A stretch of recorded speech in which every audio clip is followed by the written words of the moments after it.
Men o'ylab qarasam, ukamga nisbatan sal yomon aka ekanman. Sal unaqa ko'p emas. Mana misol sizlar akalar, men ukalarni eng kulgili qaysi sabab uchun urgansizlar?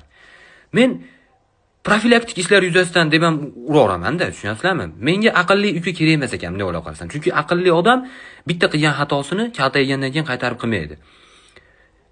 Bu o'zi emas. Har safar ukamni urish uchun yangi pistirmalar o'ylab topish bu. 700 marta ukam tushunib yetdi, ertalab meni uyqudan turgizish bu uni ishi emasligini. Tushunyapsizlarmi? Bu o'rganib olyapti o'zi. Aqlli uka kerak emas deganim sababi, menga shunaqa uka kerakki, aka, men iPhone 10 ga tog'layapman deyish kerak, lekin ushab ko'rishni nazarda tutish kerak-da. U ishlatib ko'rish qachonki men iPhone 23 olganimda. Shuning uchun ham ukalar yosh katta bo'lgani sari kamroq kaltayishni boshlaydi, bilasizlarmi? Yosh katta, qari chol aka-ukalar bir-biri bilan urushmaydi. Chunki akalarni kaltagi ta'sirida ukalar odamga aylanish xususiyatiga ega. Zo'r gap bo'ldi. Shu gap uchun ham bitta ursam bo'laversa kerak.